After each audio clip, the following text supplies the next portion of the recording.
Andrews.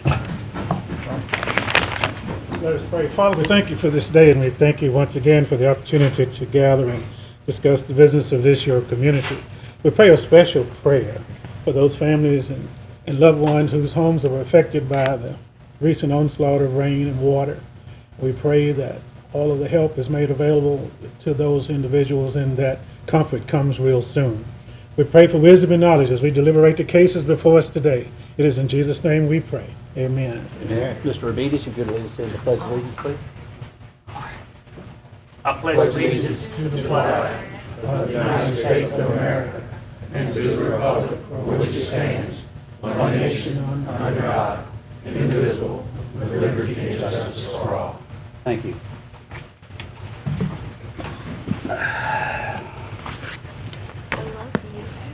I want to welcome everybody to the regular scheduled public meeting of the Shreveport Caddo Metropolitan Planning Commission. For public hearing agenda items, if you wish to make public comments on an application, we have MPC comment slips at the speaker stand and out front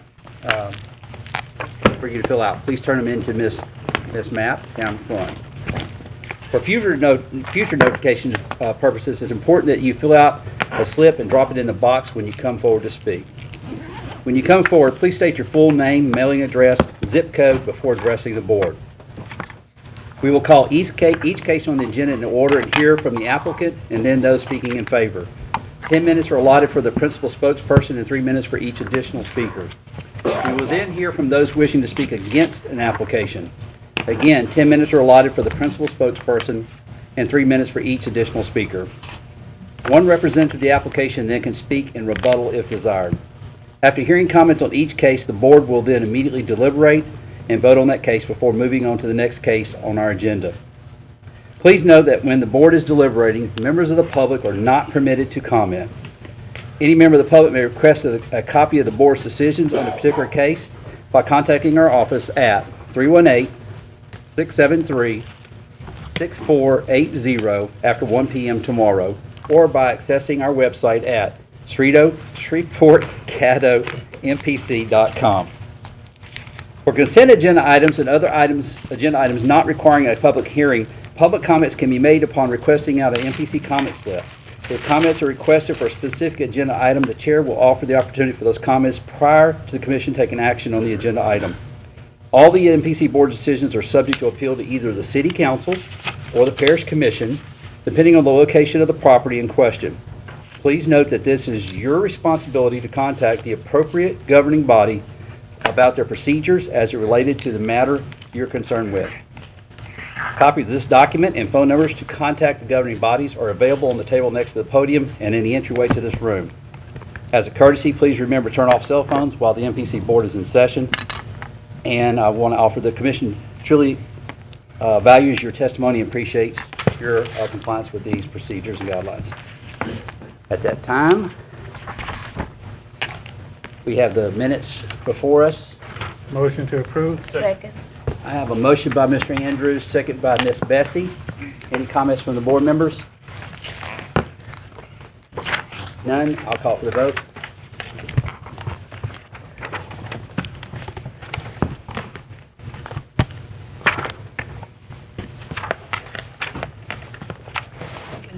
Everybody? Yes, and the motion passes.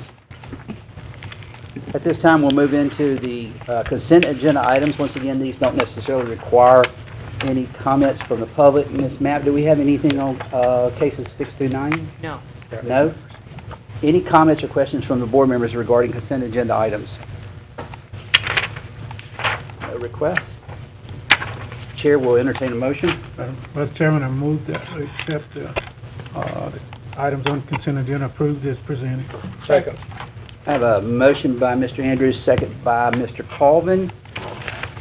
Please vote.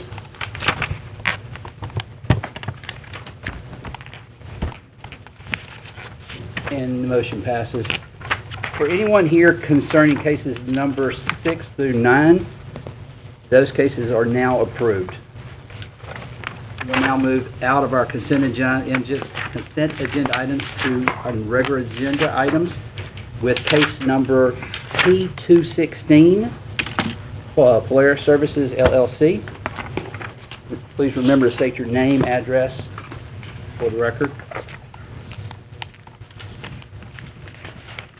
Good afternoon. Ricky Wood, Polaris Services, 3602 North Market Street, Shreveport, Louisiana, 71107.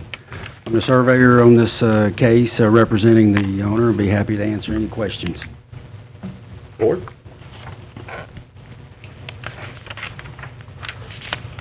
Nobody? Pretty clear. Pretty clear? Thank you, Mr. Wood. Thank you. Anyone else like to speak in favor of this agenda item?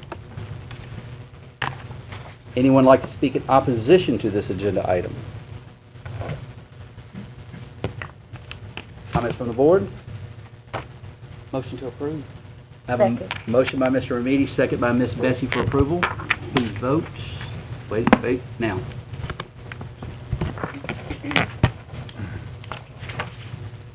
And the motion is approved.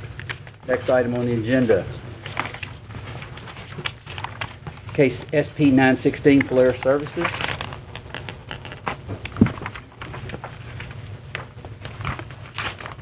Ricky Wood, Polaris Services, 3602 North Market Street, Shreveport, Louisiana, 71107. Surveyor on this subdivision plat. Be happy to answer any questions. Board, any questions or comments? Nope. Okay, Mr. Wood? Thank you. Anyone else want to speak in favor of this application? Anyone in opposition to this application? Seeing none, I call for a motion. Motion to approve. Motion by Mr. Meady, second by Mr. Andrews. Vote.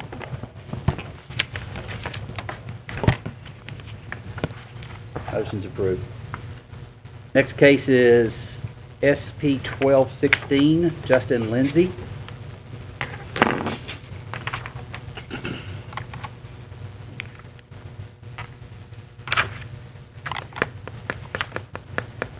Justin Lindsay, 1402 North 40 Drive, Shreveport, Louisiana, 71107.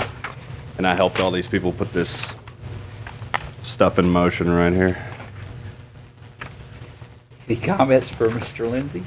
I have a question for Mr. Remedy. Just so we understand it, what's the, What's the- oh, I'm sorry. I'm sorry, we're going to follow the That's right. protocol. Yeah, yeah. All right, there we go. Mr. Remedes. So this was a plat of land, and there were several homes on this lot, and they are trying to gain some type of compliance, or is it? what's the Right, backstory, I guess? it was basically a subdivision that was never actually subdivided back in the day, you know, they just kind of, here's your section, and what we've done is we've actually platted it out and divided it according to all the deeds as close as we could, you know, so. Very good. Okay, that's it. Anybody else? Thank you, Mr. Lindsay. Anybody else would like to speak in favor of this application?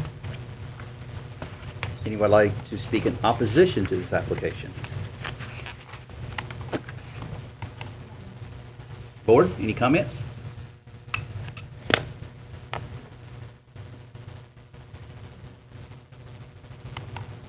Motion to Ms. approve. Cooper? Push my button. Are there some letters attached in opposition? Did anybody look at that? Am I looking at the right case? I don't remember Very seeing that. last sheet, maybe? Yes, there is one letter, I believe, in opposition. I just wanted to point Put it it out. on the record. Okay. Anything else, Ms. Cooper? That's all. Thank you, ma'am. Anybody else? Where is the button? All the way to the right, it says REQ. Okay, thank you. Push it. Bessie, are you looking to speak? No, no. Oh, okay, she just. No, no. The board will entertain a motion. So moved. Second. I have a motion by Ms. Smith, second by Mr. Remedes for approval. Please vote. Now.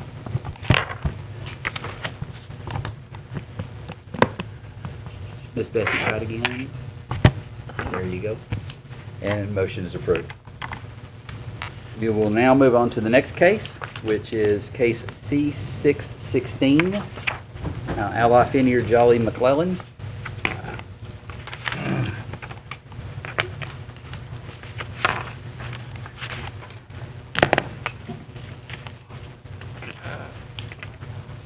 Remember, in this case, everybody, the primary spokesperson has 10 minutes, all subsequent 3, both for and those in speaking in opposition.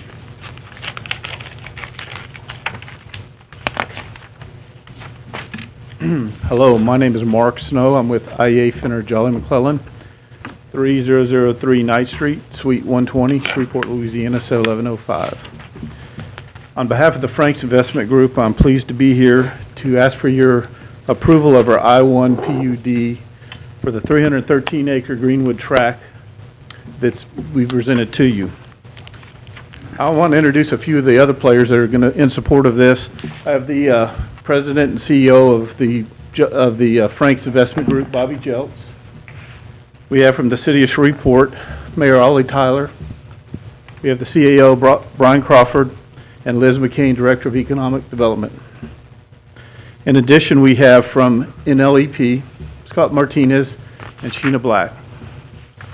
And I think some of them will be speaking after I will. Today we're presenting this 313-acre tract, which I've been before you to talk about before. This tract has had a lot of interest at the national level and the state level, and it's got a lot of benefits. It's located next to I-20. It's located to some ample utilities, water and sanitary sewer. It's a great site for drainage and for siting buildings.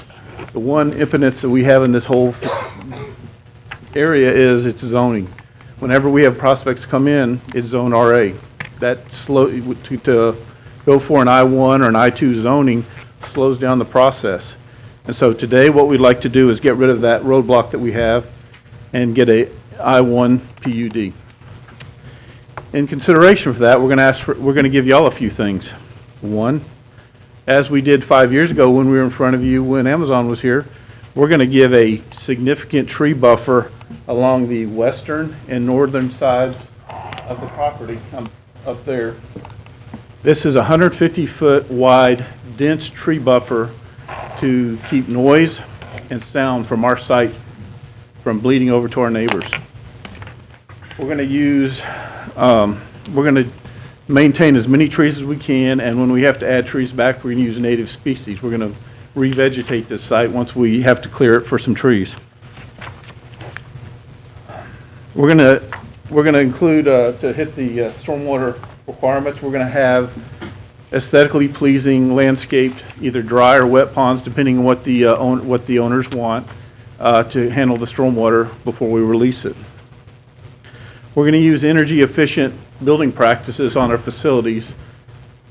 We're also going to be using cutoff devices on our light poles so that we won't have bleed over to our neighbors as well. We're trying to be very conscious of our neighbors.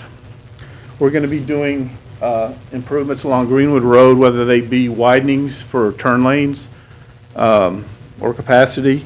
There is a prospect by the parish of extending the Burke Coons Industrial Loop along this side to serve as one of our interior roadways. But I want to tell you the primary benefit of this job site, this thing is a job creator. The owner's going to be targeting large manufacturing warehouse groups in excess of 5,000 square feet. That's the target. One thing in North Louisiana, we have a shortage of certified large acre sites that can accommodate the needs for these type of users. That's why this site is so important to the city of Shreveport. So today, I ask you to approve our submittal. There'll be others in support. This is, like I said, this is a job creation mechanism for this area. I'll be glad to answer any questions at this time. How do you request this done? Yes, ma'am. Right. Ms. DeMarteau? Okay, you're saying it's a job creator. Do you have an estimate of what, how many jobs it could potentially create? I'm going to tell you what I know, but I really would prefer the Scott Martinez with NLEP could speak to that. But That's fine. I'll tell you what. Back when we were looking at Amazon, we had a potential between 1,600 and if they developed another facility, 4,000. So this site can accommodate that type of structure. 1,600 to 4,000? Mm-hmm. Thank you. Anything else, Ms. DeBonto? Ms. Bessie? Yes. I've read, and what you just stated, it sounds good, because we do need jobs, and you're saying it's a job creator. But I'm just concerned, have you met with the neighbors, the residential people in that area? Well, 5 years ago, we talked to some people.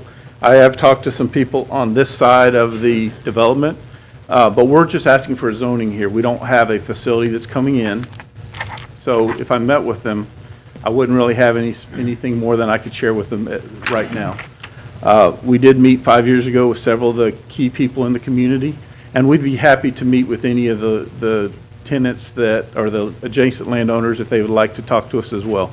Once again, because I didn't have anything specific other than our schematic site plan and the potential of what could be occurring there. That's why we haven't really reached out to the community yet, because we don't really have a lot of answers like that. But in the future, would you be reaching out to them to let them know? Yes, we would reach out. We would reach out, one, to the community leaders, and then making people aware of what's taking place.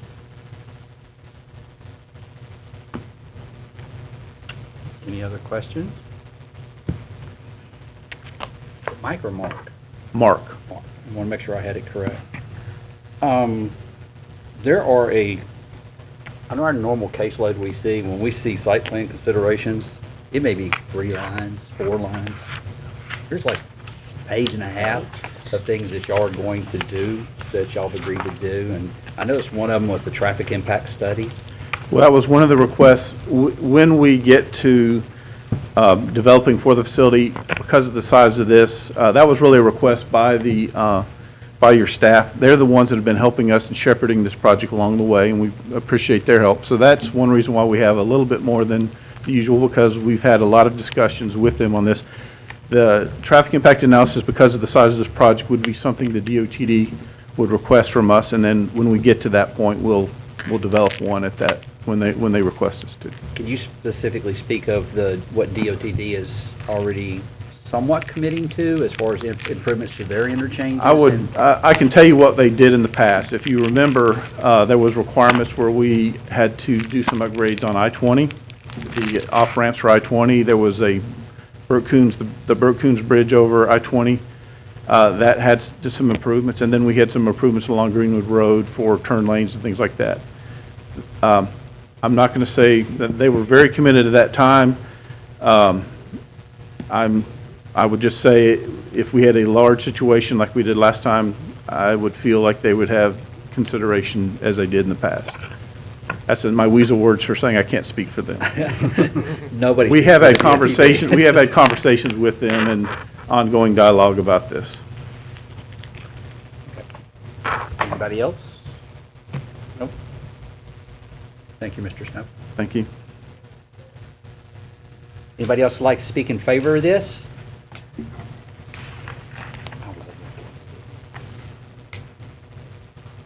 In favor? Yes. This is in favor. Yes, in favor. I'm Scott Martinez. I'm president of the North Louisiana Economic Partnership. My residence is at 225 Wingfoot Drive here in Shreveport, 71106. I'm president of the North Louisiana Economic Partnership. We do economic development for 14 parishes, with Caddo Parish being the most populous parish that we work with. I'm in support of this project. I've been in Shreveport 3 years, and I've continually seen interest in this site. And just to sort of talk about the uniqueness of this particular site, it's the largest certified site on Interstate 20 between the Texas state line and the Mississippi state line, and that has an interchange. Most of them don't even have an interchange, much less have proximity to an interstate. So it's very unique from that perspective. And I'm charged with helping facilitate projects that create capital investment and jobs for our community. And that can be done in a way that's not mutually exclusive to the considerations of the residents of that area, but also look holistically at our region and what we can do with job creation. There's been a lot of due diligence that's been done with this particular property, as far as making sure all the engineering's done, as far as the soil borings, the geotechnical. with looking at the utility infrastructure that would serve this site. A lot of work's been done. And y'all mentioned the traffic impact analysis, the TIA that's required as part of this PUD. That'll create an interchange scenario where it'll be less impactful, that'll get people to that interchange to that site, whether they're transporting goods or employees going to that site. That has been addressed. The concerns of the neighbors has been addressed, I think, in a meaningful way when you look at the buffer that's been proposed. But, you know, I appreciate the involvement and the community input, you know, by the people that are here. I think that's very healthy debate. But this is a good site. It's unique, again, to North Louisiana and perhaps in Louisiana when you look at some other things. We continue to get interest. We're actively working projects that are considering this site. One in particular that we just made the second phase on. That's 1,200 direct jobs with over close to $100 million in direct capital investment. That'll hopefully employ people from that part of our parish. So the work's been done, the due diligence has been done, and again, this can be done in a way that considers the business aspect, but more importantly, it'll provide opportunities to the residents of North Louisiana. And I'll be happy to answer any questions that you may deem appropriate. Mr. Martinez, doesn't look like I have anybody. Thank you, sir. Thank you. Anybody else like to speak in favor of this application? In favor.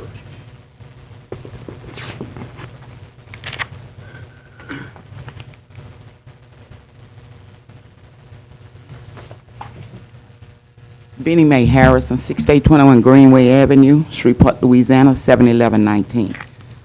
I've been a resident of Greenwood Acres on the north side for 57 years, going on 58. We need jobs out there. When I first signed that petition against it, I didn't know. They said that it was going to be something like commerce. They wanted to put interstates through there. And I'm going, no, we don't need no more interstates through there. Excuse me. Didn't know that it was going to be a plant that's going to create jobs for our kids out that way. And I'm a former General Motors employee. Excuse me. Sinus problem. And we need those jobs. In 15 to 20 years, you know, God forbid, I might not be here, but my kids and my grandkids are going to need jobs, and, you know, everyone else out there. And, you know, I have 3 grands now. They all in Texas because they can't find jobs here. And, you know, so whatever help that they need to get that plant out there, hey, I'm all for it, you know, 1,000%. And I'm going around to my other neighbors that signed against it, that didn't understand what the paper was saying. I'm going to go around and have them unsign their name from that. I just scratch mine off. I'm for the plant. So, you know, and whoever don't like it, oh well. Miss Harrison, right? Yeah, Benny M. Harrison. Miss Harrison, hang on. Mr. Colvin has a question for you. And it's more of a state, it's more of a statement. If you look at the site plan, it shows the manufacturing facility on the back side and the wooded side, but I don't think, and we can let the judge speak to this, I don't think it's a smokestack manufacturing. It's more of a assembly type manufacturing than it is, yes, in a warehouse. Yeah. So, our residents, you should be sure too, is tell them it's not a smokestack type manufacturing facility, more of assembly, okay? Okay. So what you're saying is not AEP? No, I mean, we have power plant, it's not going to be a smokestack associated with it. Burning coal. Right. Okay, all right, because I was told that, what if they want to put a pig farm right there, say that's a job? Thank you, ma'am. Anybody else have a question for Ms. Harrison? No. Anybody else like to speak in favor of this application? Anybody else in favor? If not at this time, we will ask anybody who'd like to speak in opposition. Remember, the primary spokesperson has 10 minutes. The subsequent have 3. State your name and address for the record, please.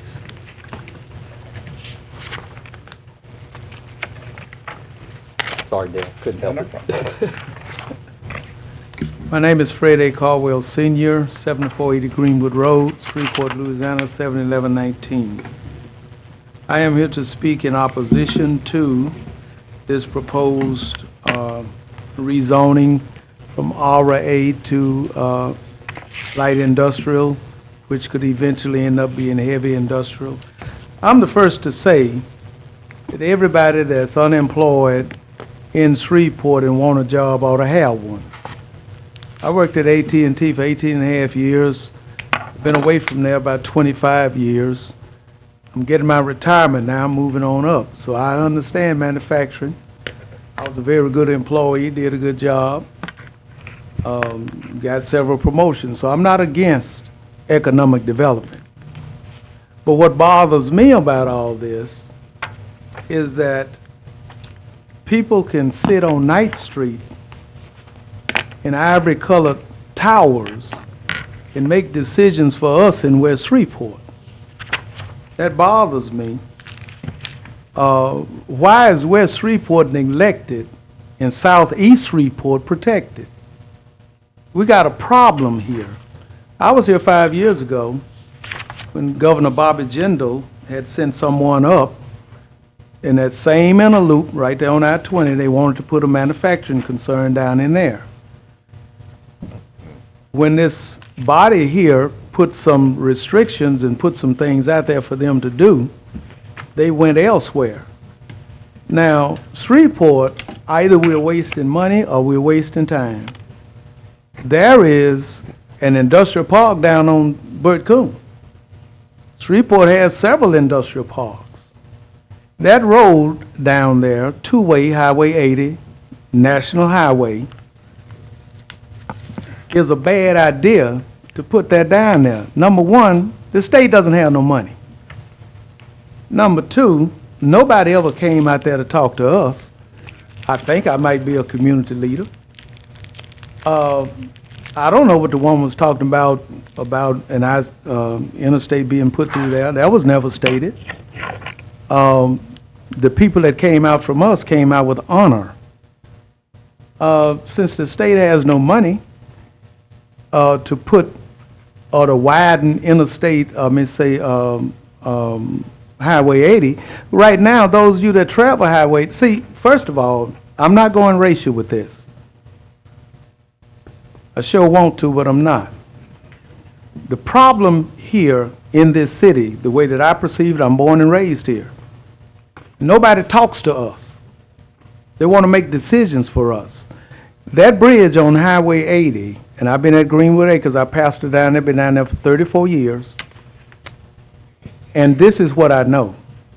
First of all, nobody has come and talked to us. These people that say they did, they didn't. Number two, it's a bad idea right there because it's a bridge out right now as I speak on Highway 80. Been out for almost 1 year. Okay? You have to come all the way back around to I-20 once you get down there. You have to come all the way back. There's no way out of there. Secondly, in the community of Greenwood Acres, it's one way in. You can cross over a few streets on the backside and you come out. Whenever there's a wreck or something going on I-20, all those 18-wheelers, everybody and their little brother is coming down through there trying to get over into Texas. It's a bad idea. As it relates to putting trees up for a buffer, that's just in somebody's mind. It look good on architectural drawings and all that. But when you come down to people, first of all, we're talking about devastating a whole community. We're talking about a quality of life diminishing. We're talking about some rich folk want to run over some other folk. Eventually, at the end of the day, somebody could come up with eminent domain.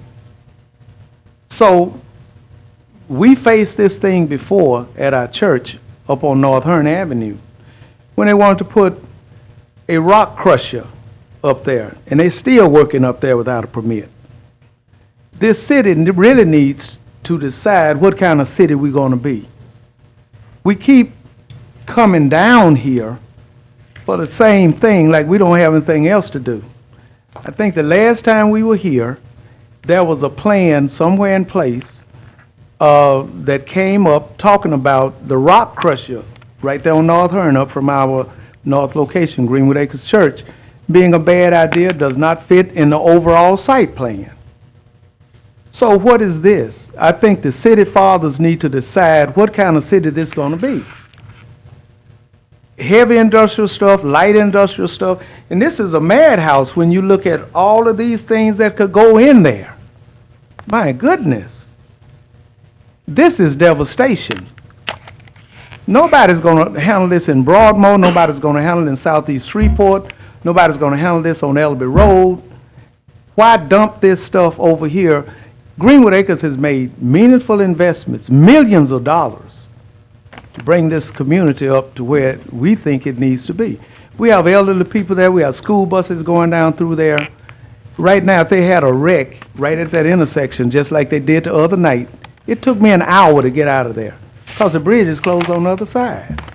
So this is a bad idea. We all need jobs. I don't need one, I got one. But people need jobs. But this is a bad idea to put this there.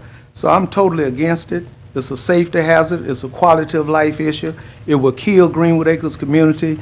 It borders on timberline, also on Deer Creek. And this little stuff up here about separating from residential areas and et cetera, that's not true. If you look at the site plan, it comes right down by Washington Lane, right behind those houses, okay? Right behind the houses. And that's just not right. So I think this is, whatever, but this does not need to go there because anything can go in there. We're talking 313 acres turned loose on that community out there with no recourse. So I'm against it, and I believe all the citizens out there are against it, and we did not misrepresent that petition once it was presented. So I strongly suggest that another place be found, certification or not, is going to devastate those communities.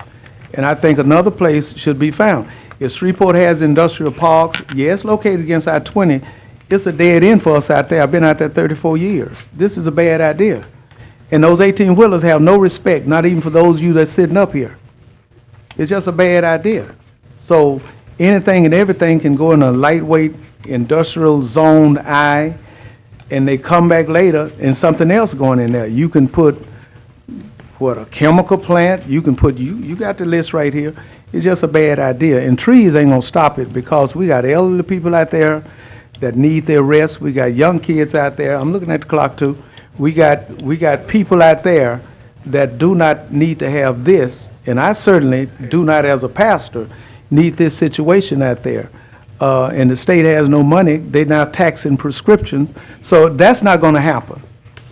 And if you all give them this designation to put something out there, then you might as well just take a bulldozer and go out there and just rape the whole community, because at the end of the day, it's going to happen. Put an industrial park. Why is Shreveport putting money into an industrial park and it's not going there?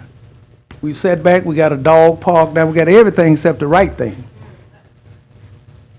So I'm asking you all, to take a look at this. Do not let this go through, because if that be the case, then we don't need to be down here asking you all for anything. You would not want this in your backyard, I'm sure. We don't need this in our backyard, I'm sure. We need to grow that community out there, not devastate it. So I strongly suggest that they find someplace else to put it, and so that we can live out there and develop. We got plans right now on the book, and it's already been legislated. The lady that stood up here that live on Greenway Avenue, we've been trying to get that street widened because it looked like Vietnam up in there. So it's on the books to be done. We're trying to enhance this community, and this idea is a bad idea. It's a good idea in another place. It's a bad idea in this place. Thank you. Thank you. Any questions, Mr. I Caldwell? have one. Mr. Spudden. Ms. Smith? Yeah. Bishop Caldwell, how far is your church from this plant they're talking about? It might be, I don't know, maybe 800 yards from it. I don't know. 800 yards. But that's not the issue. The issue is the fact that that's a 2-lane highway. I know what the issue is with Greenwood Road. I'm familiar with that. Okay? And I am from Stony Hill. And I am too, ma'am. I It's know good you to are. see you. So I Yes. just wanted to let you know. We have a lot of members. We have members. Mhm. We have hundreds and hundreds of members, okay? Yeah. This is not a good idea. Not there. So that's why I'm here, because we have members all over Shreveport. I know. And yes, ma'am, that's a bad idea. Is that all, Ms. Bessie? Yes, thank Mr. you. DeMarteau? Yes, actually more of a clarification, Go right ahead. if you mind, if I ask Mark a question. Could you, Mr. Sweeney, could you clarify for the group and the audience too, more about the Department of Transportation and what they're, when they come in, when they will improve the streets, what they will improve? Because I hear the Reverend's concern about 80 in the streets, and I want to kind of address that concern. Well, if you recall back in the previous times when this was applied for and under different circumstances, at that time the Department of Transportation was going to require a traffic impact assessment or analysis of which determines what kind of road improvements need to be made. So the intention of this whole plan is predicated on the extension of Burt Coons and significant improvements to Greenwood Road, as well as improvements to the access point to Interstate Highway 20.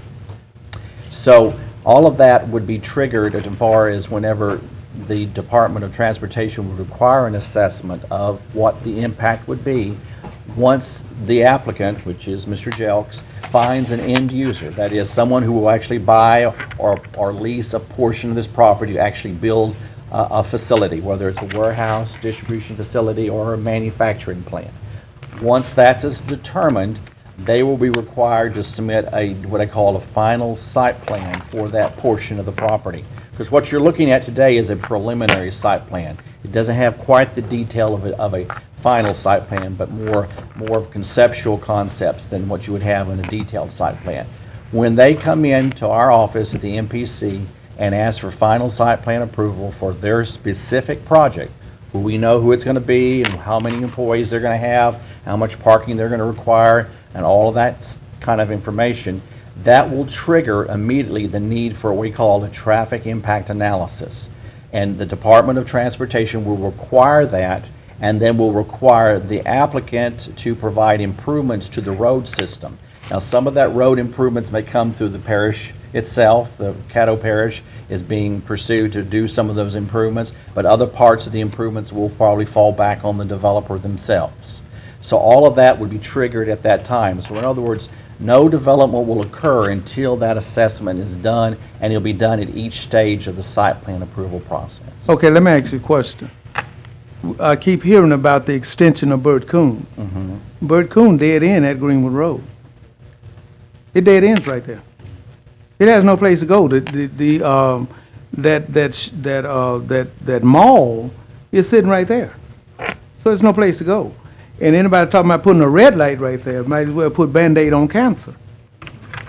And then secondly, if you just take a look at it,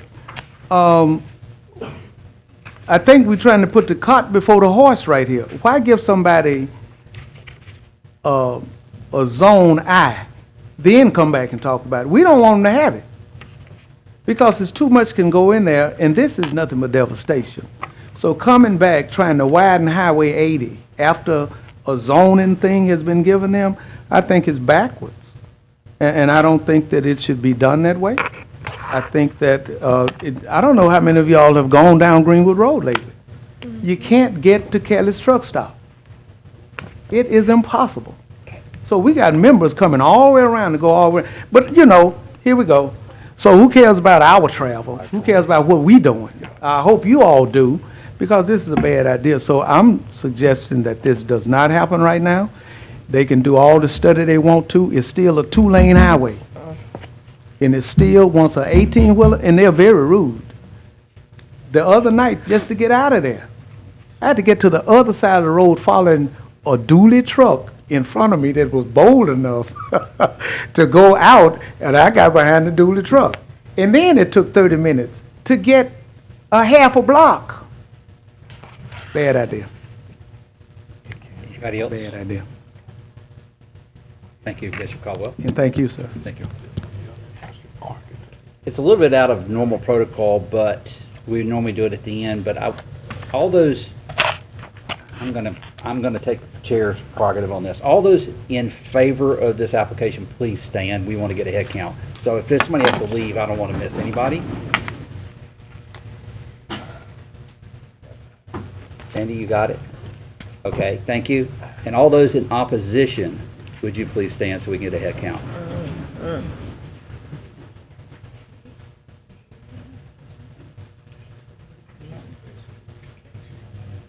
Don't go yet, she's counting.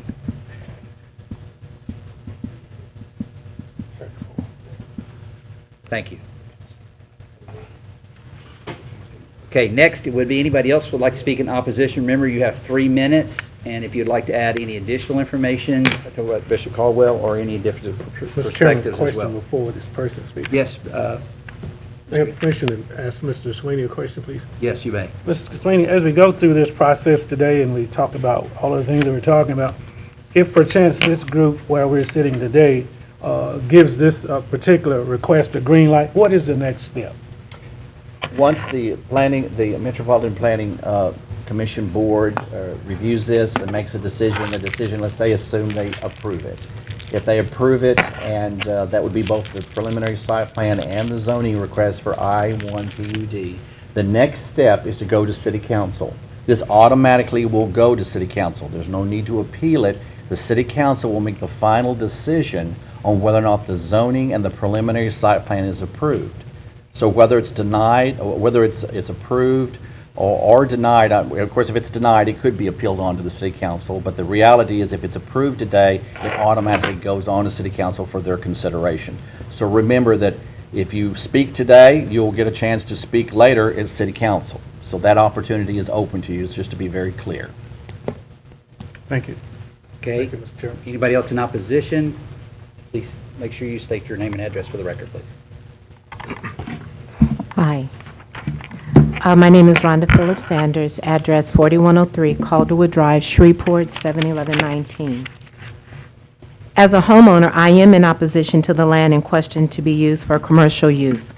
Zoning ordinance exists to maintain the nature and purpose of our property. They also provide segregation in incompatible land use. Moreover, zoning prevents new development from hurting existing property.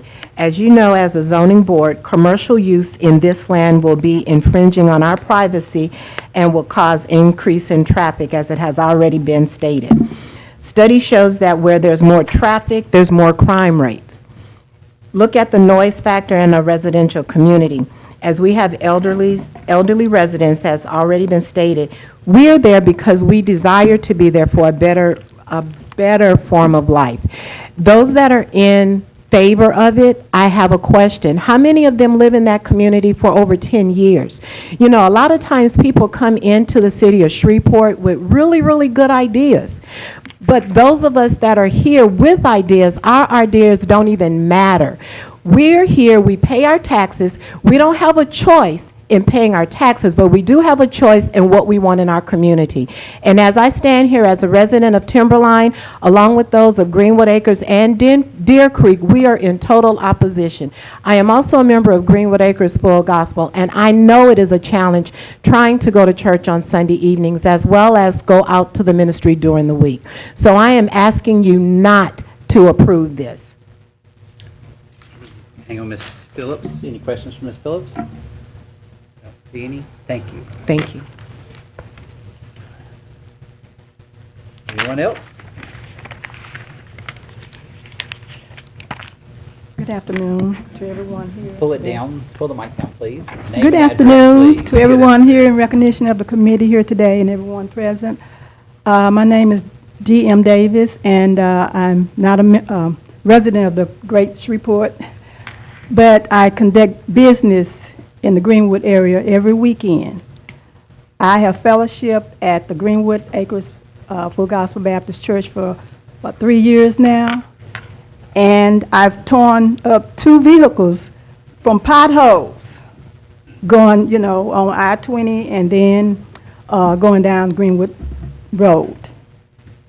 And sometimes those big trucks get behind me and try to make me speed up, which I think the speed zone is a pretty good zone now, you know, speed now. But I'm sure with all those trucks coming through, they're going to change the speed. And I drive a very old vehicle, and I'm trying to hold on to to it now. But I'm standing in support of the pastor, Bishop Caldwell, today, because the bridge on Greenwood Road has been out for a long time and has diminished my business somewhat. But I'm there every weekend conducting business. And in reference to what the First Lady said about jobs, a person first have to have a nice neighborhood to grow up in, to become productive enough to be in the job employment world. So I'm in favor of this business not being there because it will affect me, although I'm not a resident there. I'm there every weekend for over 10 years. I've traveled that road.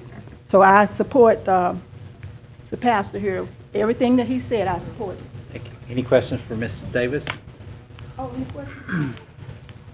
No, you're good. Thank you, Ms. Davis. Anybody else like to add anything? Please come up. Good evening. Good evening. My name is Sarah Terrell, and I'm a resident of Deer Creek Estates. Well, I've been there for 17 years, and I kind of like the peace and quietness that's there. And I kind of like the wildlife that's there. I enjoy looking at the deers and the raccoons. Well, if they clear all the area out behind us, we won't have that. I am totally against that. And then I look at the people who've been there maybe for 30 years or more, who have paid for their homes. They came out there for the peace and quietness. And it would be totally devastating to them to build something like that there. And I totally oppose. Any questions for Mr. Rell? None. Thank you, Mr. Rell. Anyone else?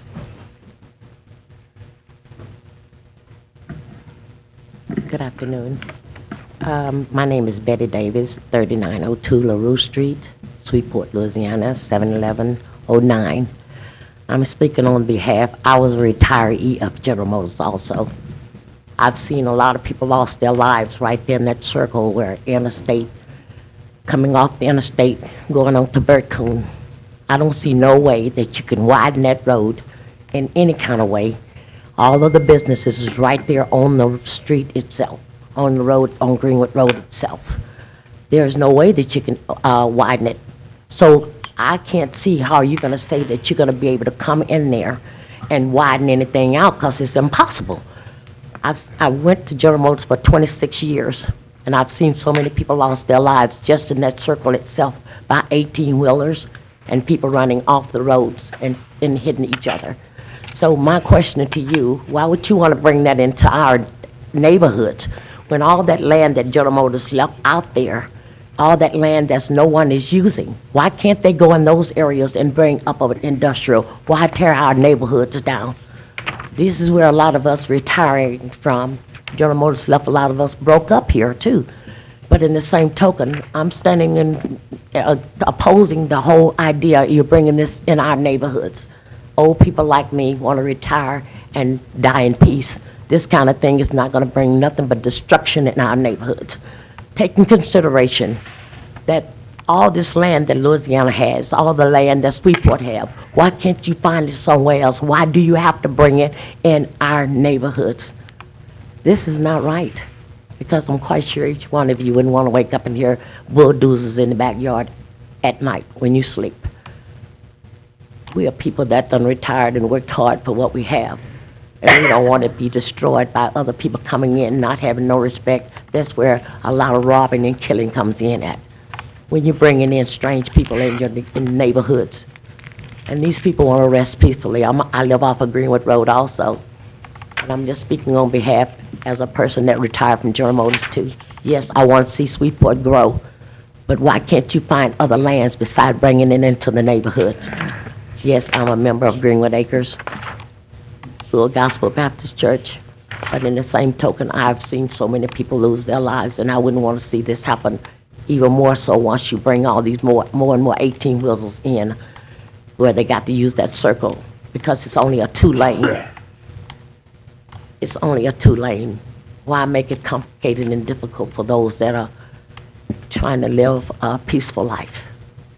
That's all I have to say. Thank you, Ms. Davis. Any question, Ms. Davis? Thank you.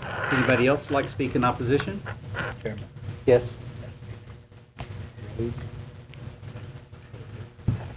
Good afternoon. My name is Deborah Alexander, and I'm not a member of Green Acres Baptist Church, but I live on Washington Lane. And where our house is, where our home is right next to, and they will be right behind us. And I agree with what everybody else has said. I'm in opposition of it too, and we've been out there for almost 18 years. My mother and my father lived there before they passed away. And so I wouldn't want it in our neighborhood either. And I also agree with the other lady that said, you know, we do have a choice of what's in our neighborhoods and what's around us and everything. You know, in certain areas, there's a lot of very, very nice restaurants, which we don't get out that way. We would love to have things like that out there too. And it is, every street that's out there, they're dead-end streets.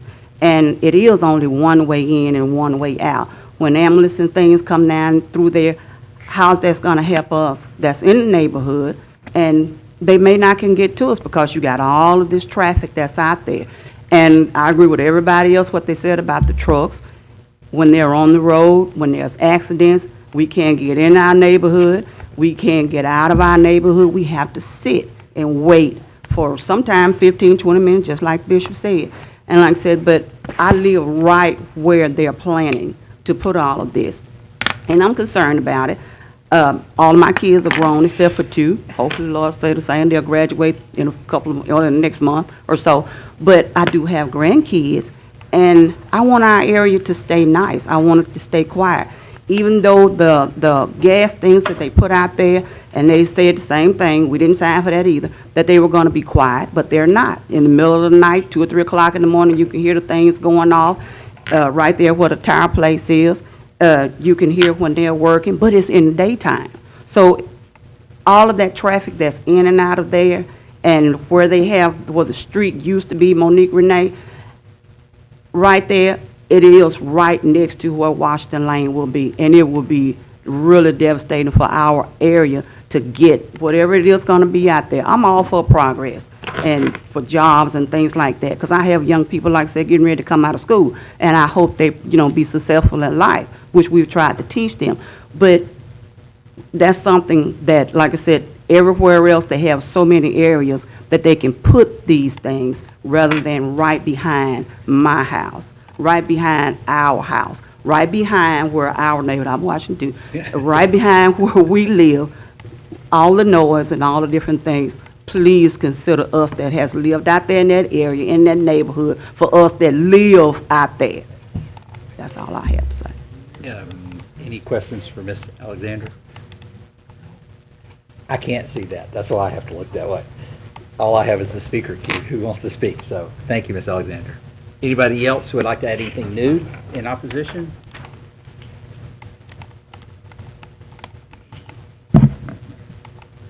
My name is Esther Monroe. I live at 6814 Morrison Drive, in Shreveport, 71119. I've been out there since 1957. And somebody talks about, says, senior citizen out there is needing peace and quiet. If I see my next birthday, I'll be 90. He looks good.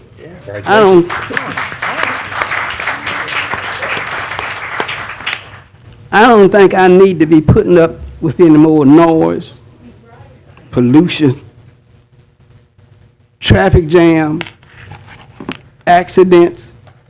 Because when you come down, if something happens on I-20, that traffic is going to come over on the Greenwood Road.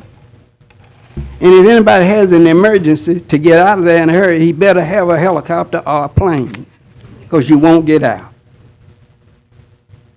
I moved out there because I was searching for a place that I could raise my family in peace and in harmony. Not only that, we also built a church. And we built that church from the ground up. In fact, we started in a man's kitchen holding Sunday school. and it's grown up now to where we have 3 locations. We would hate to see any kind of industry that would come out there to interrupt what we have already done. Now, they talked about jobs, but the point that I didn't hear anything say, would it be more than $7.25 more an hour? You wouldn't be able to live out there for that. I hope you will take this into consideration, that we are people, and we have the same, the hurt, the desires that you have wherever you live. And I don't believe that if I ask you to vote for that plant to come to your neighborhood, I don't believe you raise your hand. If I have to leave, I hate to have to go back to Rango. But that's where I'll have to go, because I don't have no other place to go. I like it out there. And we raised our family out there, and the crime is low. And that's another thing that's at our advantage. Now, those 18-wheelers don't get on by you or nobody else. You come out there and try to turn and see what happens. They'll run over you if you don't move over. So I plead with you. In fact, Ben, I beg you, vote against this. Thank you. Any questions from Mr. Monroe? Thank you, Mr. Monroe.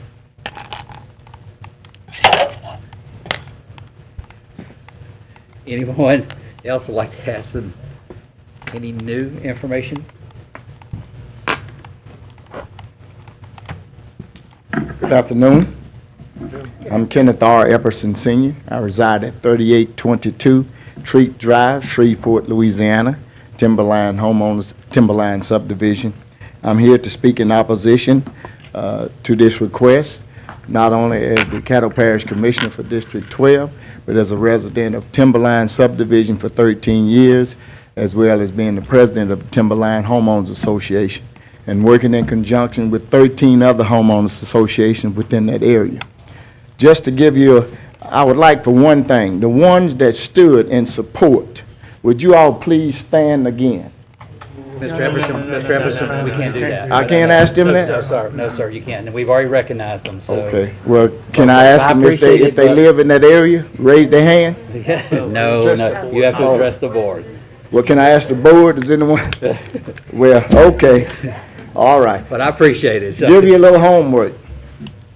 You all know who Sean Wilson is, Dr. Sean Wilson? Mr. Sweeney, you know who Dr. Sean Wilson is? Dr. Sean Wilson is the newly appointed head of the Department of Transportation under Governor-elect John Bell Edwards.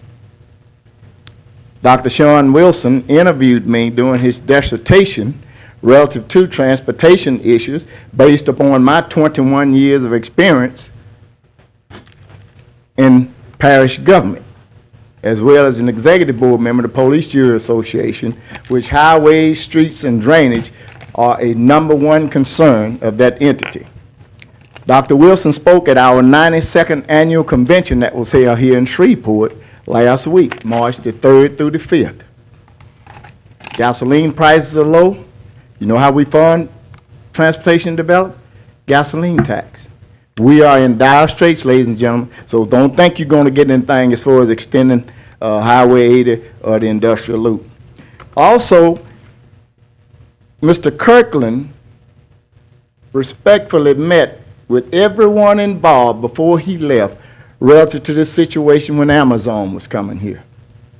To this point, date, and time, no one has personally met with me as a commissioner of that district, or as the president of the Timberline Homeowners Association, or as a member of the Community and Economic Development Committee of the Parish Commission about this situation. And I find that highly unconscionable. No elected official in this parish, be city or parish-wide, keep their constituents as informed as Ken Epperson does. January the 28th, I held my annual community meeting. I invited the MPC. Eric, weren't you there? Mark, yeah. Mark, you were there. Commissioner, Commissioner. Scott was there, and didn't I ask, were there any economic development issues which you stand and raise them to those people there? No one stood and mentioned this. That gives me the impression, Commissioner Ashton, can you wrap it up? okay, that gives me the impression that somebody is trying to slip something through. Somebody trying to slip. We had just had major flooding, 18-wheeler turnover on I-20, blocked up everything just like it always does. Dawson Road is flooded, Jolly Napier is flooded. It was a horrendous condition. You know who they called? Ken Epperson. This is putting the cart before the horse. If we have a viable entity that got their name signed in black and white on the paper, we will create X amount of jobs. That's when we should bring this before this body. I ask that you would respectfully vote this down. And the commission in no way, form, or fashion, as long as I'm there, is going to cut no road down through there, not with parish funds. Thank you. Thank you. Mr. Epperson, Commissioner, Ms. Cooper has a question. Yes, ma'am. What conversations have you had with your city councilman, Mr. Bowman, about this project so far? None directly. I spoke with Mr. I emailed him, but I didn't get a response from his email. I don't know if he was to be here today or not. But I spoke with Bishop Carway and some other members in the community. I let them know that this is in the city, on the City Council District G. So even though we have common constituents, everybody going to come to Ken Epperson, be it state, local, or whatever issues. And I am going to represent them if I possibly can. And you know that whatever we recommend or don't recommend is going, it's going to him. That's irrelevant, ma'am. We want you to vote it down today. I understand the process. Yes, ma'am. Council, your city councilman is going to be voting on this, so I just wanted your Okay. constituents to know that. Okay, well, I'm in the parish. I don't have a city council person. We have joint constituencies. I'm just trying to make it clear to all the people here today that you've been addressing. That's all. They understand that, but I think they want you all to vote that down today where it doesn't have to go there. Thank you. Any other questions? Anybody, and thank you, Commissioner Epperson. Anybody else would like to speak in opposition? Mr. Chair. Yes, I did want to bring to your attention, I just received it just a few minutes ago. I received a letter of support for this application from Commissioner Stephen Jackson of the Parish Commission, and I want to put this in the file for your consideration. Thank you. State your name and address for the record, please. Hi, my name is Sharon Jamerson. I'm at 2708 Sligo Road, Halton, Louisiana. I purchased property in the Timber Lane approximately 3 years ago. And I pull it a little bit closer, so there you go. Can you hear me now? Yes, thank you. I purchased property about 3 years ago with the intention of building later. But the idea of trucks coming down the road, the road is very narrow as it is now. Trucks coming down the road, making all that noise, waking people up at nighttime, because they're not going to just run in the daytime. They're going to run all night long, making all that noise. And even if they put those sound barriers up there, I still think it's going to penetrate some of those sound barriers. So I'm against this. I wasn't looking for anything like this when I bought the property. I didn't hear anything about this when I bought it. And I just don't like it. I wanted a peaceful area. The area is very, very peaceful. I go through there, it's very, very peaceful. You know, it's an older area. I like the idea of being an older area too. And for me to go over there and hear all that truck noise, that's going to cause a problem. I'm against it. Thank you. Anything for Ms. Jameson? Mr. Kaufman, pass that down, make sure that gets to, if you want to read it, you can. No, I'm good. Anyone else like to speak in opposition? Then I'll ask if the applicant would like a rebuttal, time of rebuttal. Once again, state your name and address for the Ms. DeMarco, when you get through that, Ms. Bessie would like to see that. Who? Ms. Bessie. Sure. Thank you. I didn't mean you had to give it up. I just come back. Mr. Sweeney, who needs this for the record? Just pass that on down to Sandy, and she can put that into the record for you. Thank you very much. I'm sorry, Mr. Snow. Mark Snow, IEA Finner Jolly McClellan, 3003 Knight Street, Suite 120, Shreveport, Louisiana, 71105. Would like to, I guess, maybe address some of the, I guess, questions or concerns that were brought up. One, the trees exist. It's a very dense tree mat, and when we're talking about a 150-foot buffer, we're talking about at least 1.5 times this room here with dense trees. They exist if you go out to the site to walk between them. So that's one thing that we were going to utilize to help as a sound buffer and a noise buffer. In addition, that helps, I guess, with the neighbors to the west, is the land falls off from the west to the east. These things have been taken into account when we try to minimize the effects on the neighbor over there. As far as the type of industry and facilities, we are going with I-1. The uses are spelled out in what we're talking about. We're not talking about heavy manufacturing. We're talking about warehousing. We're talking about assembly type manufacturing that's done inside of the facility. We're not talking about exterior product being outside. So wanted to clear that up. We're not creating an I-2 zone here. We're doing an I-1 type environment. We're not an out-of-town entity. The companies that may come and develop into this are out of town. The owner has owned it for over 30 years. He's been very conscious on the type of development that he's done. It's specifically being performed for the benefit of Shreveport in the fact that they're targeting large manufacturing facilities where there's no other area that can meet this. I've developed other industrial parks in this area. There's no other 300-acre tract of land adjacent to infrastructure that can meet the needs of North Louisiana. If there was that we'd be utilizing that. This is a unique site. I just want y'all to realize that this is a unique site in northern Louisiana.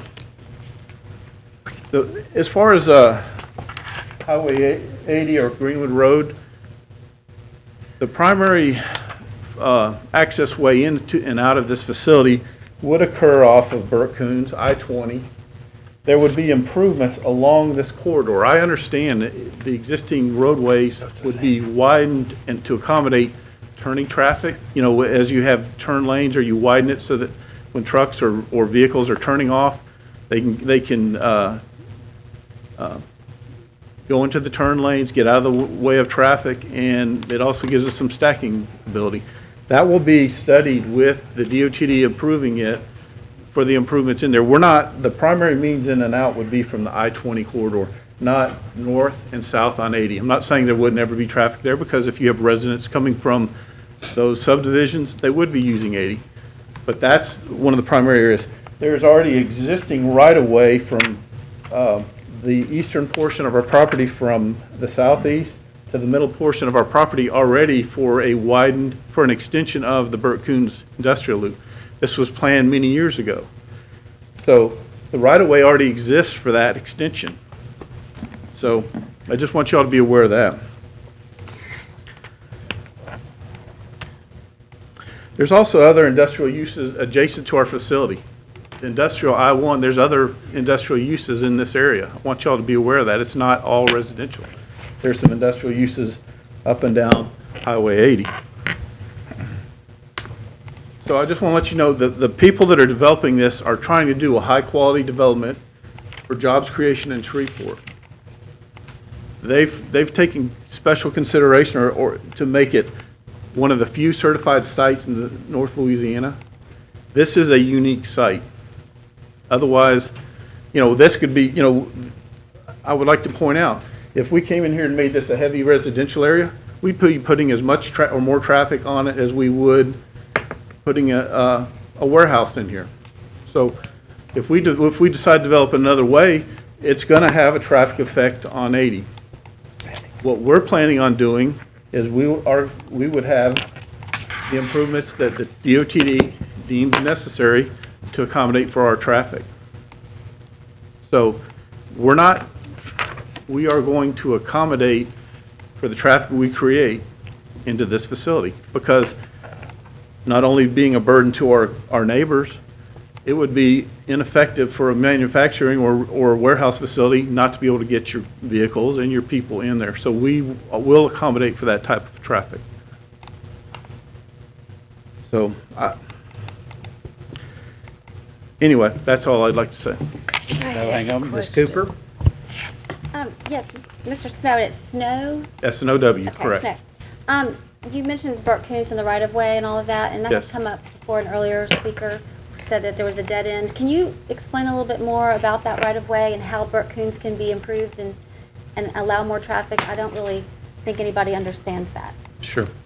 Well, ways that you can get more traffic into this area, and I'm just going to talk in general terms because I'm not using the privy of a traffic study. In addition to, I just remembered, 5 years ago, the DOTD didn't request us to do a traffic impact analysis. They helped us do one. This was a fast-track project, if you remember. They helped us with their internal staff perform a traffic impact analysis for this project. They helped us come up with the budget for what the improvements were going to be. I'm sorry, I just thought about that. I want to tell you that. And what triggers it is some of the things that could be done to help improve traffic. The bridge that crosses over I-20, that can be widened, so therefore traffic coming from the south from Burt Coons would have, instead of a 2-lane roadway there, the bridge could be widened.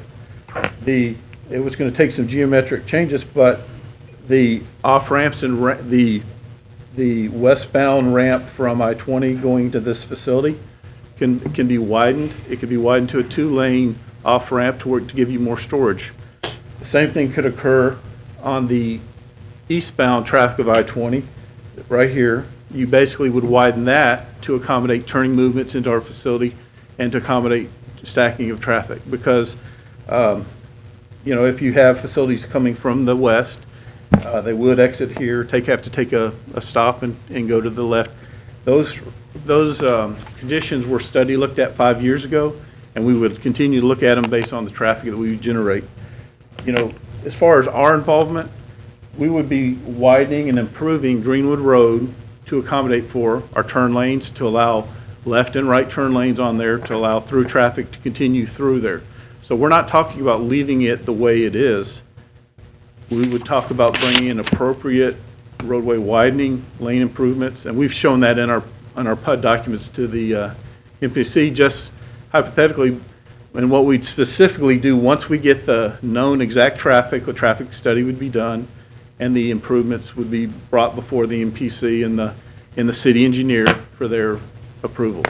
Okay, so it's your understanding then that road improvements will be done Yes. if there is a To facility. accommodate the necessary So improvement. the current roadway situation is not what is going to be there if this happens? Correct. Okay, thank you. Anything else? Ms. Smith? Yes.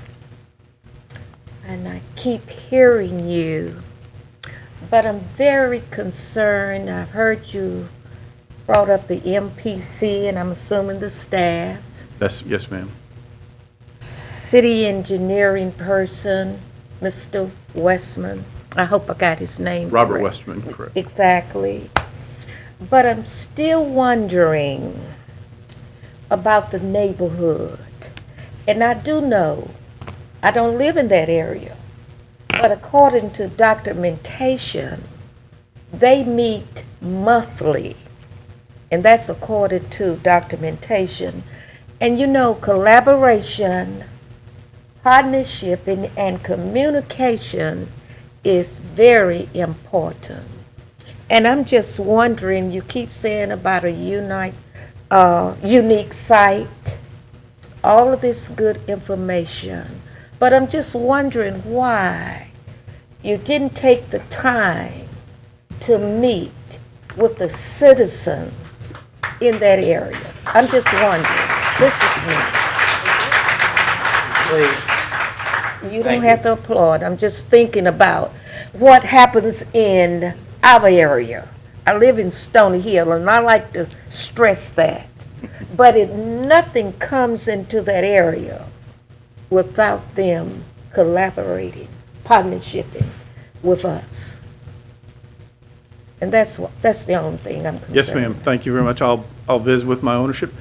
I'm a citizen of Shreveport for over 30 years. Mm-hmm. The owner of the development is longer than that, and they've been good citizens.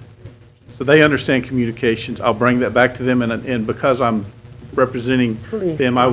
I'll let them address that in the future. But we'll reach out as deemed by my ownership. So. Thank you. Thank you. Anyone else? Thank you, Mr. Snow. That ends the public comment portion of this hearing. We will now go into deliberations. All the comments will be among the board members, and then we will vote on this issue. Comments from the board? Mr. Remedies. Well, I'd like to say that I think we have a unique opportunity in front of us. I think this group has come to the table with lots of solutions to anything that our staff brought to their attention for potential problems or becoming a nuisance to their community.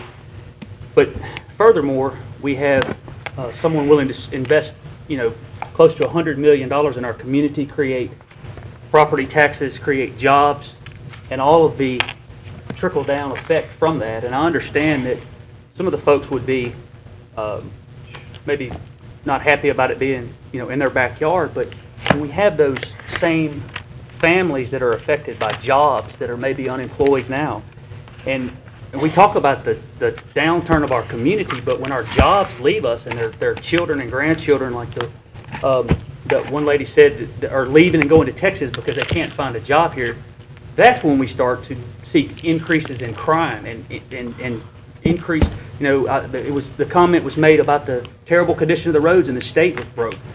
Well, if we run all of our industry off, that's not going to get any better. So I just want us to consider that when we have someone that's bringing almost a gift of jobs and economic growth to our community for us to turn this away. Let's not be foolish and send this opportunity down the road. So, Please. Thank you. Ms. Cooper. Oh, I agree with Ms. Smith and her concerns about communicating to the residents in the area, because I heard a lot of fears today and a lot of possibly misunderstandings about this project. I think there is a lot to know about this project. A planned unit development, a PUD, not everybody understands what kind of animal that is, and it's not simple. I mean, I don't think I totally understand them, and I've been studying them. There's a lot of give and take required with a PUD. The landowner has to agree to do a lot of things above and beyond what would normally be required for an I, for a light industrial zone.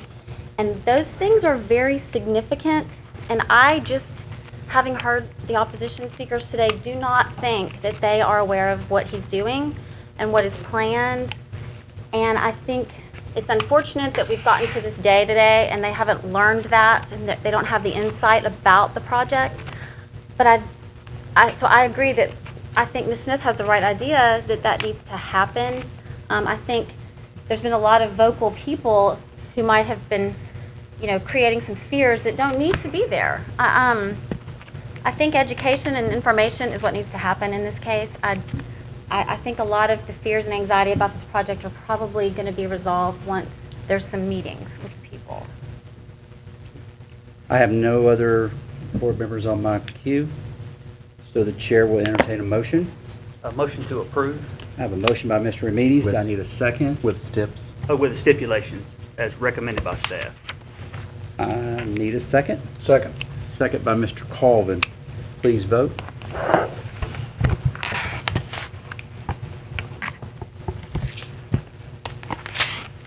And the motion passes. That concludes that case. We will now go in, that is the end of our public hearing. We'll go to item number. Chairman, I would like to say the vote is unanimous, if you don't mind moving on. For the record, the vote is unanimous. Thank you. So this case will now go on to the city council for their consideration and for a vote. That is the end of the public hearing. Mr. Sweeney. Item number 14, consideration of amended employment agreement. We're going to table that one. Why don't we let these folks? Yeah. That can get me some coffee. You know they really need it. Yeah, they're gonna have to do it for the city council. Yeah, they need it. They don't reach me behind. I got 3 people. Hey, how was your dad's place on You know, Bissonnette? We don't know. Yeah. One died today. You know, at the church in Wellnut, like, you know, to Will. Can I ask you a And question? then Bernard, he killed him. Let me go down here and see. I know over half of them. You turn left by the old hotel store, you follow that all down, you get to that intersection. For your comments, I do appreciate that.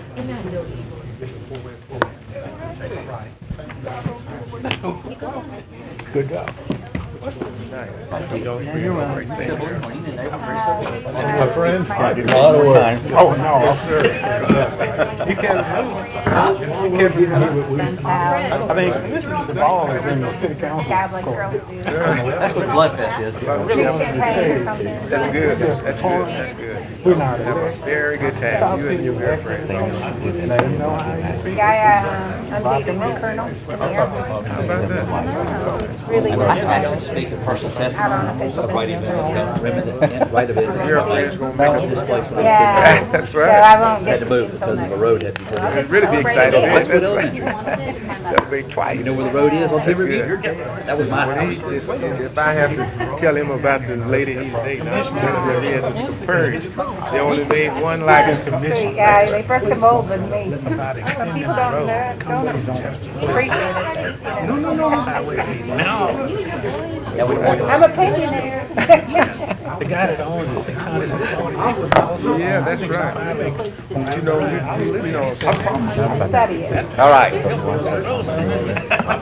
these leaders like that, they come in. Miss Matt, would you go around and hit them all? 44,000. False information. All right, we're gonna wrap this up. Sounds good, thank you. I'm gonna look at it and call you. Mr. Cadalvin, would you conduct your real estate business at a Yeah, different thank time you. frame? Everybody had to leave. Andy didn't. Hey, look. Andy is, Hey, because look. Andy's billing by the Look. hour.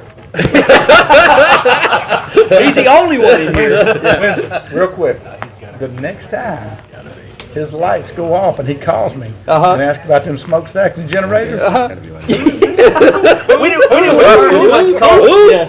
Who are you? smokestacks I and ain't feel no generators. love here. Yeah, I didn't either. I didn't either. I felt good. All right, I here we felt go. good. That's all right, they didn't vote for me, no way, they voted me in. Upon recommendation of our executive director, item 14 is. Out in the audience. Yeah. Outside. No, You go ahead. Half of those elected officials down there. I'll take it. Bye, thank y'all for coming. Y'all can stay if you want to. We're having ice cream afterwards. Love to have some ice cream. Under advisement of Mr. Sweeney, we're going to pull item number 14 off the agenda. We move to item 15. Follow a report on the proposed amendment current Put that in ordinance form of allowing motion, administrative Mr. approval of Chairman. all site plans. can we put that in the form of a motion to pull? Pull number item 14. Oh, I'm sorry. Entertain a motion. I'll entertain a motion to Motion. pull 14. Second. Motion by Mr. Remedy, And second by Ms. just- Smith. Just for the record, I'll be bringing it back for your consideration in the June meeting.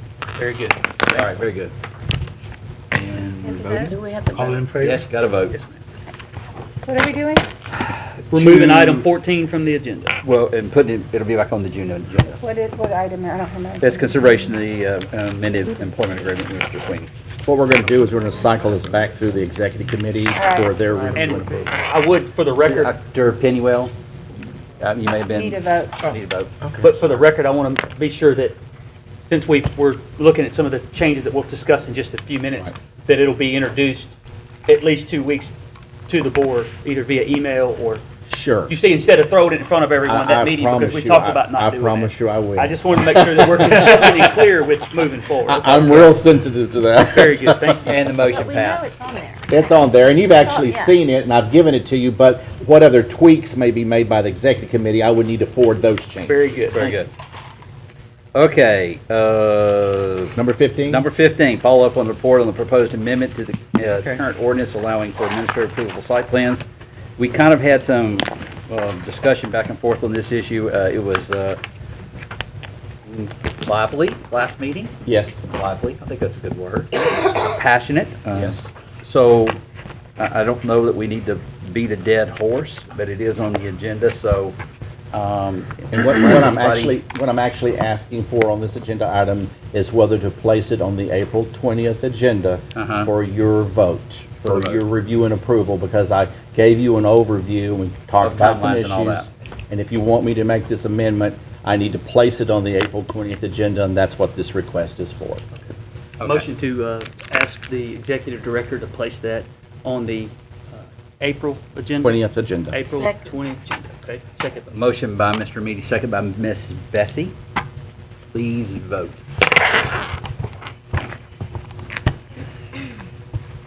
And it is approved. All right, next business would be other business, master plan implementation report. Yes. Got a lot to talk to you about here. On the master plan implementation report, I will be beginning the one-on-one meetings that I made reference to during our lunch meeting, where I will meet with all the elected officials, both on the parish and city council side, in which we will attempt to bring to fruition the final elements and issues that they feel need to be addressed in the UDC in order to garner their support. I'm actually doing a salesmanship job here. This is what I call, if you're a salesperson, this is where you really make the sale. And so I will keep you well informed of how that is going. And we'll let you know, because I'm going to take about 3 months to do it, and it will culminate in a joint reception of which the board will be invited to with both the city council and the parish commissioners in June.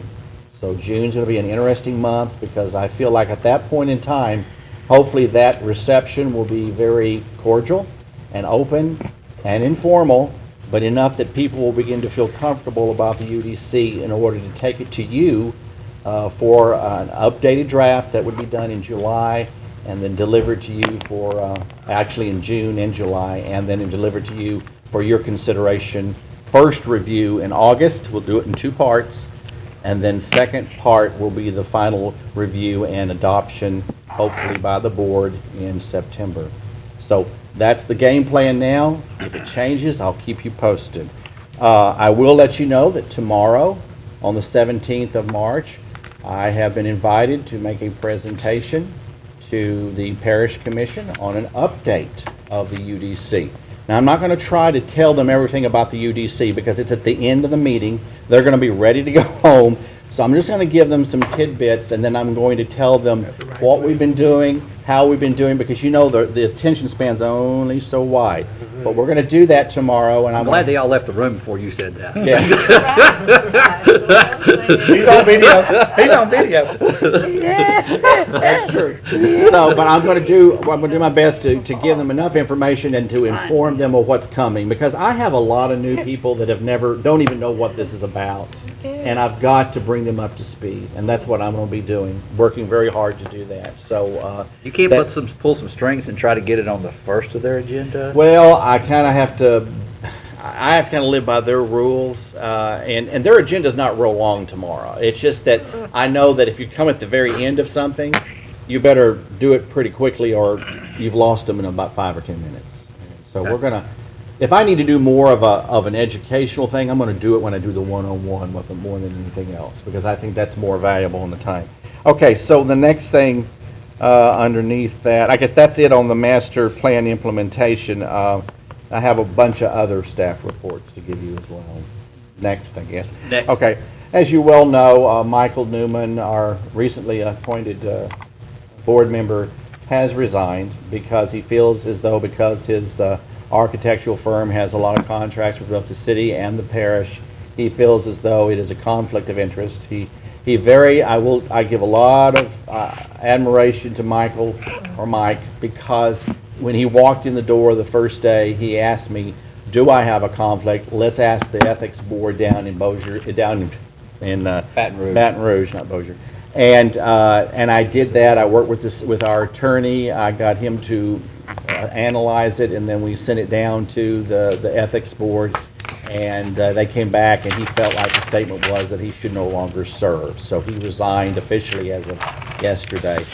Strangely enough, the parish commission has got several candidates on their list, and they will be making a decision tomorrow. Actually, right before I give my presentation, so that's going to be interesting. So anyway, but there's a lot of good candidates on there, a lot of well-qualified people, and we'll see. This is the part where I never quite know where it's going to go. Politics, you never know. But hopefully we will have someone that will really contribute to our effort and be united with us as we go forward. So fortunately, I've already done it. I have done the new orientation packet, which I did when Michael came on board. So I can just pull that out of the file, and we won't have to waste any time. The other thing too I want to mention to you is in April 20th, that's our time to eat out. 420. Yes. You're from Austin. Huh? It's 420. It's 420. He didn't get it at first, I didn't get it at first, now I understand. But that is correct, on 420. Yeah. We will be convening at Giuseppe's again, and we will meet at 12:45. Next month? That's April 20th.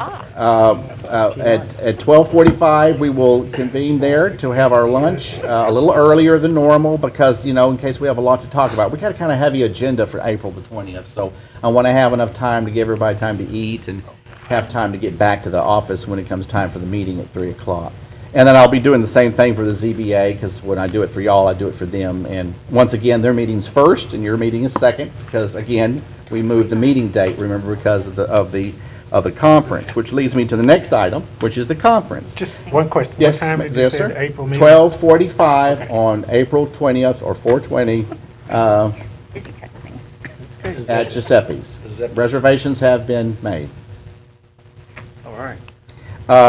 We do this every 6 months. So the last time we did this was in October, and we'll do it again in October after this. And that'll be my birthday month. She had a birthday today, next month's my birthday. Well, which day? What day? The 12th, Well, right before taxes. that's Titanic Day.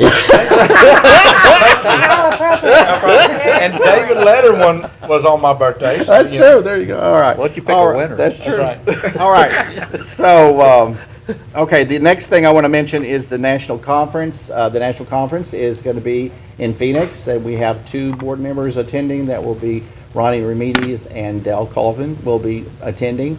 And then we have 4 staff members that will be going. And that will be April 1st through the 5th. And that's the reason why we moved our meeting to the 20th of April, because I had a great fear that even though our meeting could have been held on the 6th, that if you know how airline traffic is, and everyone knows that, any storms or delays or whatever, when we get back here, nobody's going to be in the mood to go to a meeting on the 6th of April. So that's why I moved it to the 20th. So we will be going out there, and hopefully we'll learn a lot. And then the last thing I want to mention under other staff reports is the thoroughfare plan fundraising. I am in the process of raising funds for that.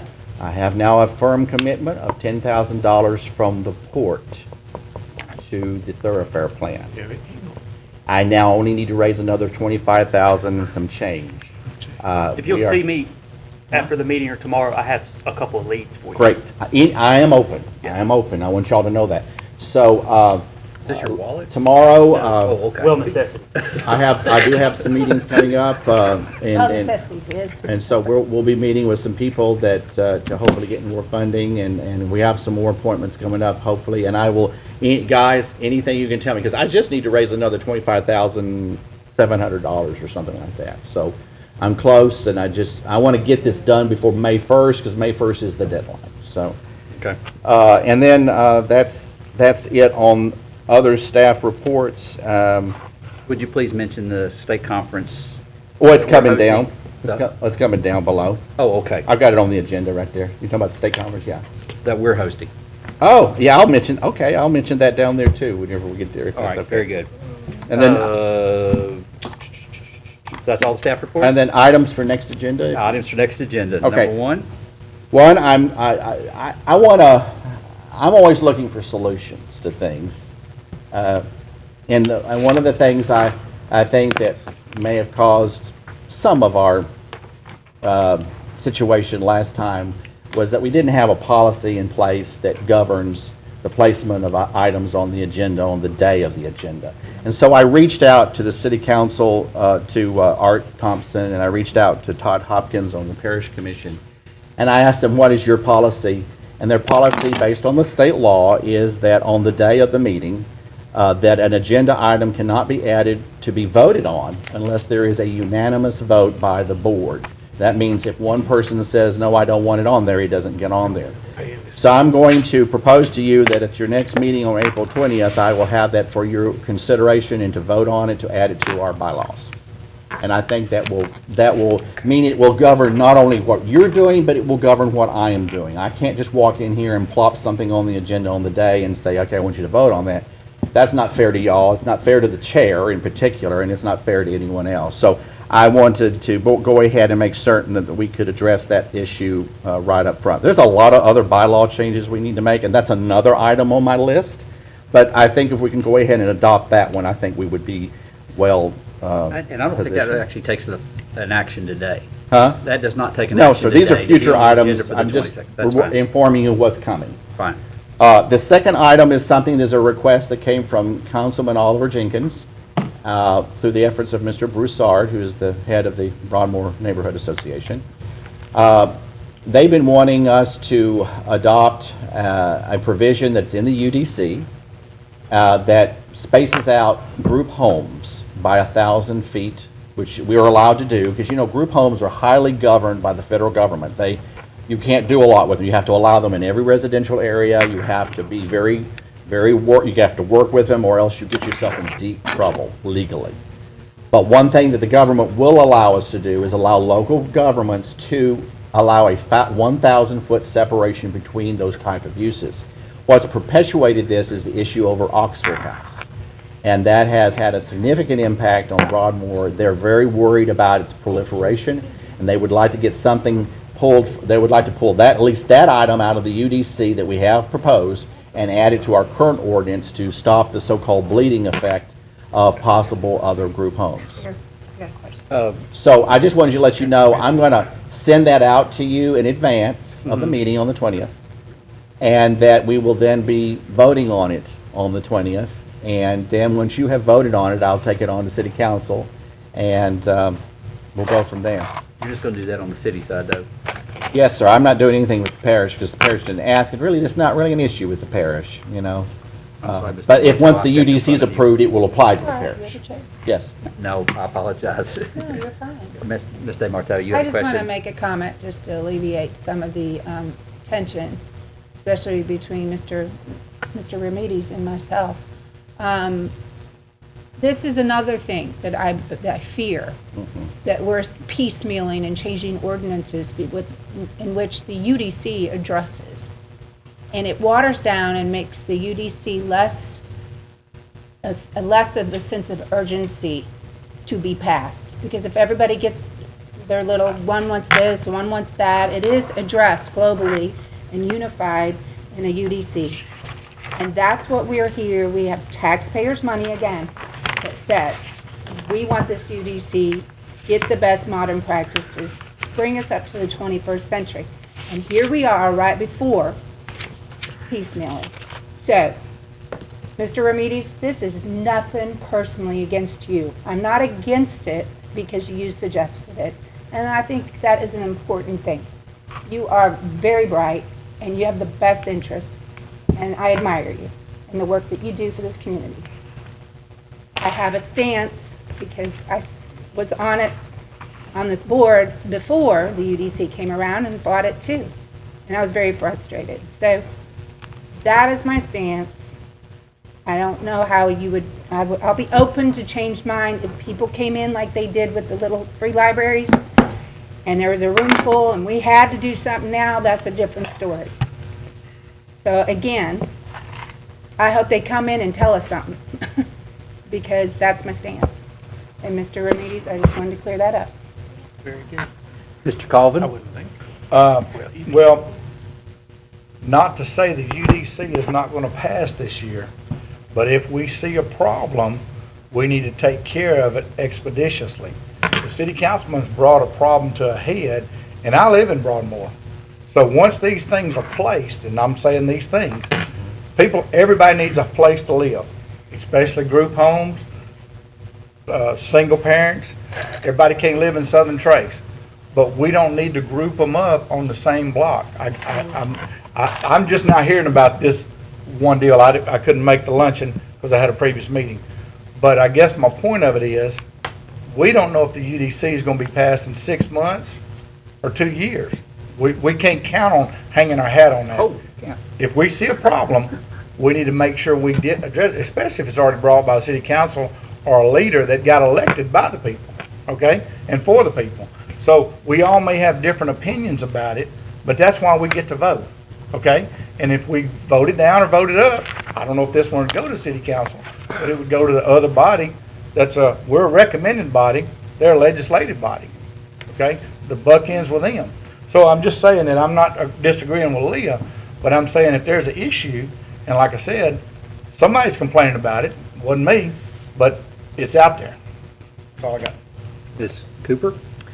Okay, I agree with you, Dale, and I just wanted to say that before our next meeting, since we now have this PowerPoint and this information from Mark about the series of amendments regarding the site plan approvals, and Leah's comments about our board, because I do want our board to get along. Absolutely.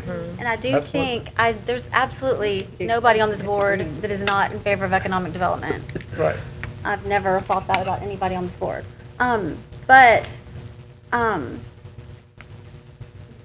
Just comparing these two, because the group home thing is actually, there are people that have come to us and there's a resolution that's been done, and there's a sense of urgency here that I'm just not seeing with the other thing. It might be there, I just haven't seen it yet.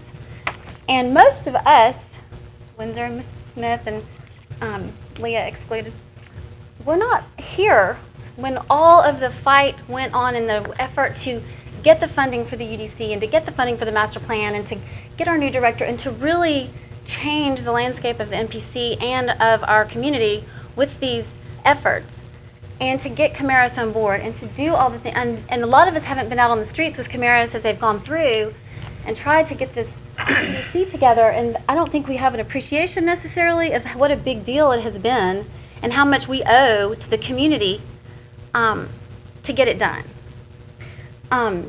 Now, if our community is coming forward and saying, we don't care, we don't want to wait for it, we want site plan approval process to be amended right now, then we'll have to do that. We'll need to listen to them and all that. I just have not seen anybody come before us yet. I guess let them pass the resolution. Well, they might come before us, and we have 4 weeks until our next meeting, where if they come, then we'll consider it maybe more like the group home thing, where I'm seeing this, and the city council has done this resolution, and they may come with a resolution about the site plan, and that would, change my understanding of this issue.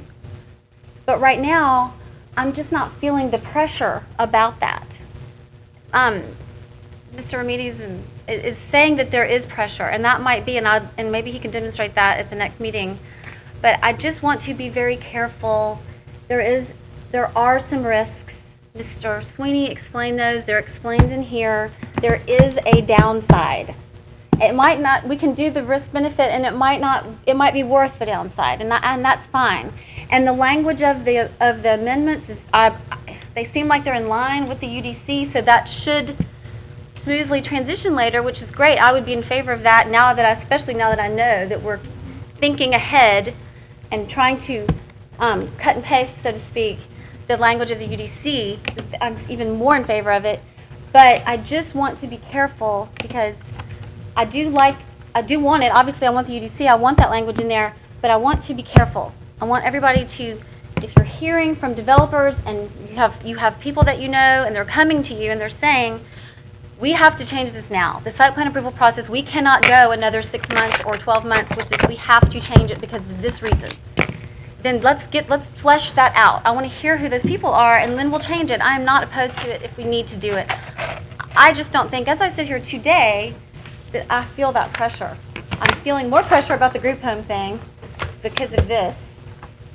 4 weeks from now, the pressure might be here. There might be a resolution sitting in front of us. Does that make sense to everybody? Mm-hmm. Okay. I just think we need to be a little careful, because the only three of us here today, I really know what all it took to get that UDC where it is today.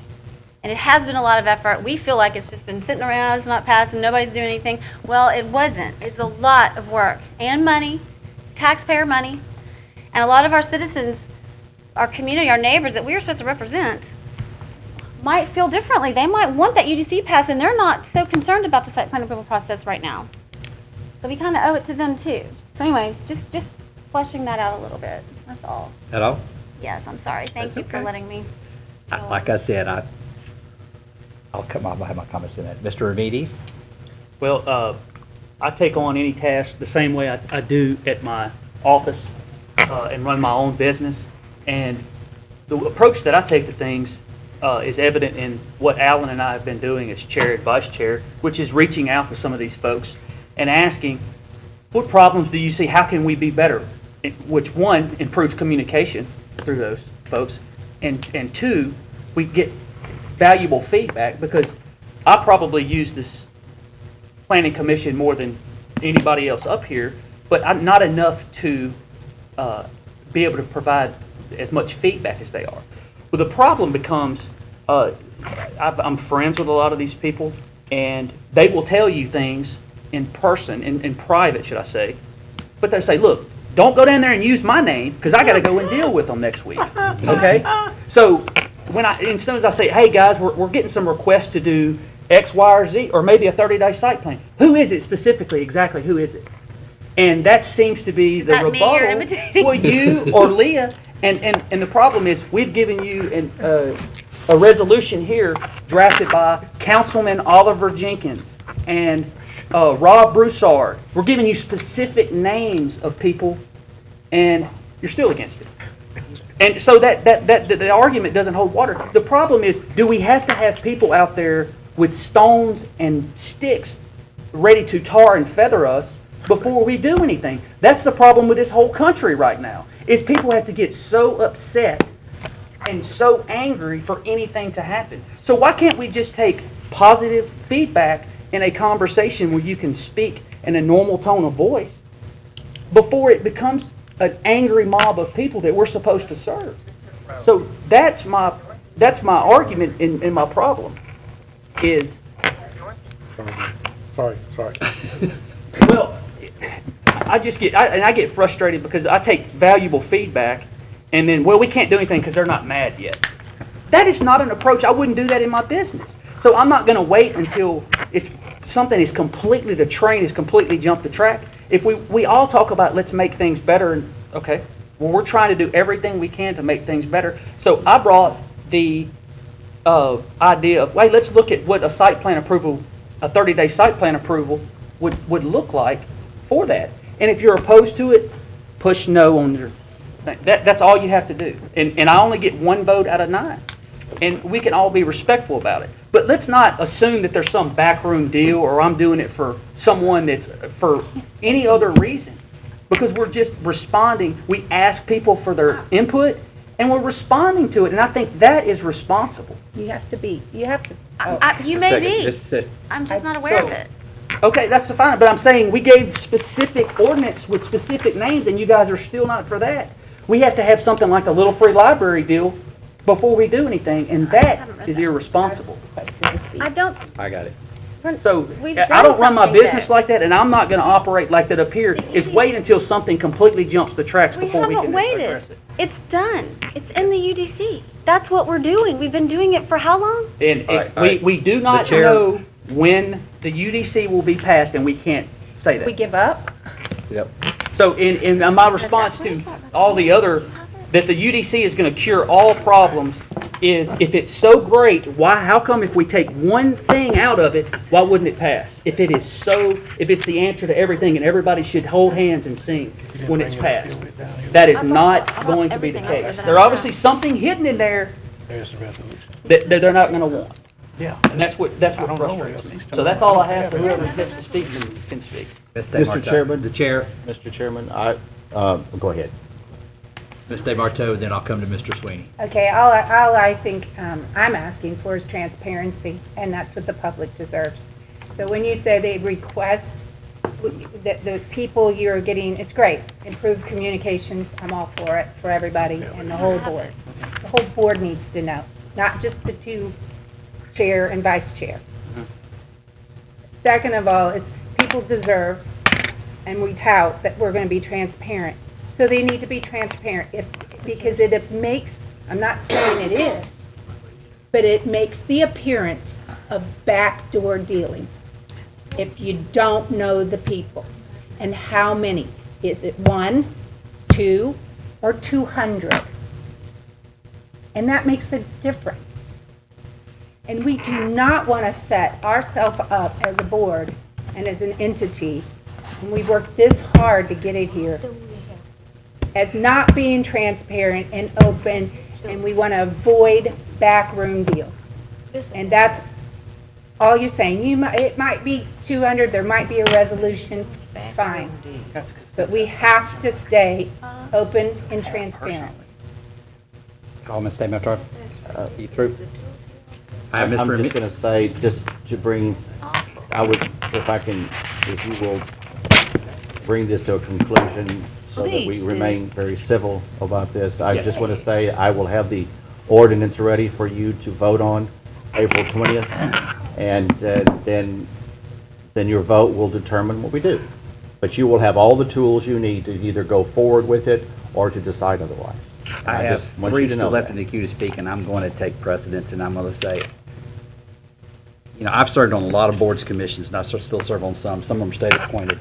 And one of the biggest frustrations I have, and I know this probably will rub some of y'all the wrong way, but one of the biggest issues I have is the lack of passion people have when they're serving on those boards.